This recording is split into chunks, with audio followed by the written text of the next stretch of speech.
Hello and welcome buddies. In this video we are going to discuss about the switch statement in Dart. In the last lecture we have seen about the if else statement. So in this video we will discuss about the switch statement, what is switch statement, why we should use and how we can use in Dart language. So basically this is a structure of switch statement.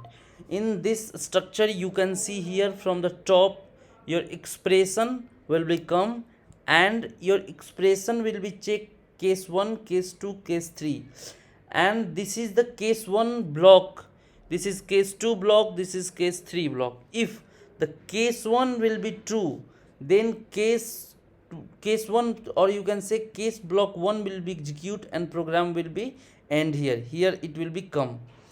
If the first case is not true, then in the second case it will check. If this is true, then again the program will become here end.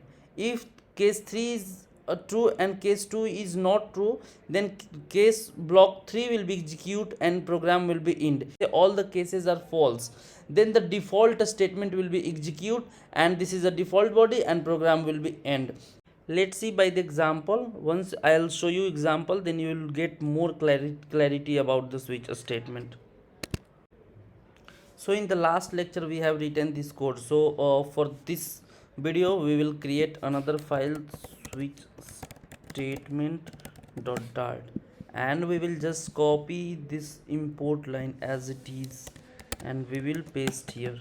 And now we will make a function void main, and here we will write first statement and it will be hello welcome to the CTA.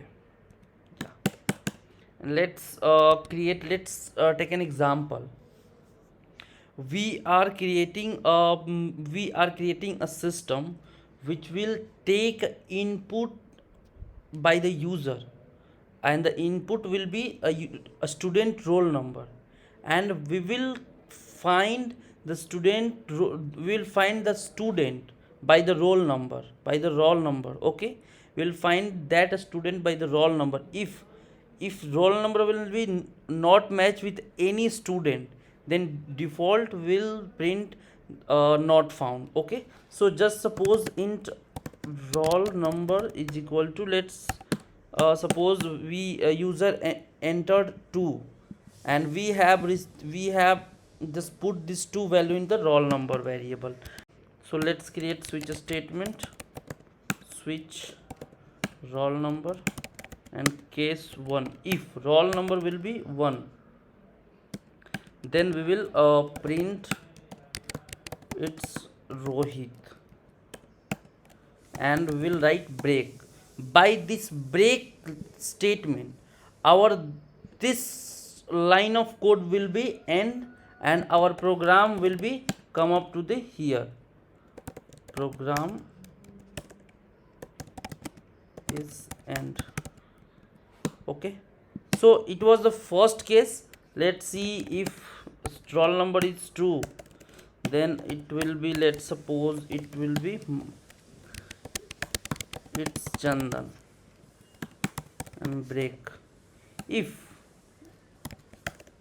case 3, print it's John. It will be little bit fancy name, okay.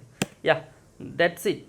Just for now, for this example we are taking 3 condition, 1 2 3. If if anyone case will be matched, then body of that case will be execute. Like if roll number will be match 1, then it will be execute. If 2, then it will be execute, and if 3, it will be execute. What if it will not match to anyone? For this we will write a default statement, and if all of the cases going to be false, then this default statement will be execute, and here will print not found. So let's run this project, cd bin and dart switch statement.dart statement. No, I think I'm doing little bit mistake. Dart S I SWITCH statement dot. Yeah, see, hello, this is our first line, it's Chandan, and program is end. Let's change this value to 5 and let's run. Here you can see, because the 5 is not matched with anyone, and here you can see not found print has been printed, and after that program has been end. Let's do it 3. Here you can see it's John. So it was the switch statement. We will use switch statement when we have to check multiple conditions, or we have to check multiple conditions. So we don't want to use multiple if else statement. So easily we can use switch statement, we can add multiple condition, and we can proceed with that conditions. So it was about the switch statement. Let's meet in the next video with another topic.